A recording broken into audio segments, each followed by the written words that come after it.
Saudara, kecelakaan beruntun kembali terjadi di tol Cipularang hari ini. Kali ini kecelakaan terjadi di kilometer 97 arah Bandung yang melibatkan 5 kendaraan. 2 orang dilaporkan terluka akibat insiden ini.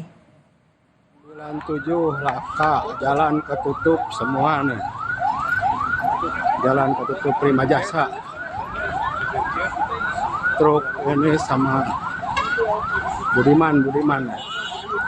Berdasarkan wawancara dengan Dirlantas Polda Jabar Kombes Rumino Ardano, kecelakaan beruntun terjadi pada pukul 9 pagi tadi di tol Cipularang kilometer 97 arah Bandung. Ada 5 kendaraan yang terlibat kecelakaan beruntun, diantaranya bus dan truk. Kecelakaan bermula ketika truk yang bermuatan batu tidak kuat menanjak sehingga menabrak kendaraan bus yang berada di belakangnya. Kemudian terjadi tabrakan beruntun menghantam 3 kendaraan lainnya. 2 orang dilaporkan terluka akibat insiden ini, yakni kenek dan seorang penumpang bus.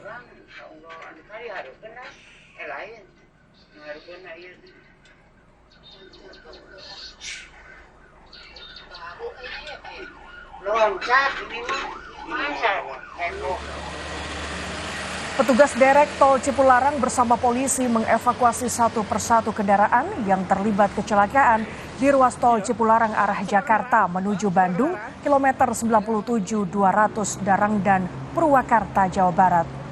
Saat ini 2 korban luka dan kendaraan sudah dievakuasi. Arus lalu lintas pun berangsur normal, hanya terjadi perlambatan di lokasi kejadian. Kejadiannya jadi mobil truknya itu mundur ke belakang, jadi kayak nggak lepas kontrol gitu loh. Remnya belum, jadi dia kembali mundur, nggak kuat menanjak. Nah, kebetulan kita juga udah menghindar sebelah kanan, akhirnya ke hantam juga dari depan. Mas naik apa? Naik mobil sih. Oh, naik minibus. Ya. Oke. Di belakang ada berapa mobil lagi sih yang ikut kecelakaan? Ada 3, ada bus juga, ada mobil elf juga, ada mobil pribadi juga sih.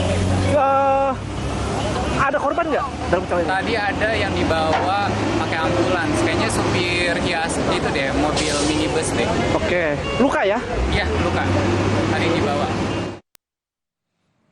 Saudara, informasi tadi mengakhiri Kompas siang hari ini. Saya Imron Fadilah. Dan saya Gracia Adur, pamit undur diri, sampai jumpa.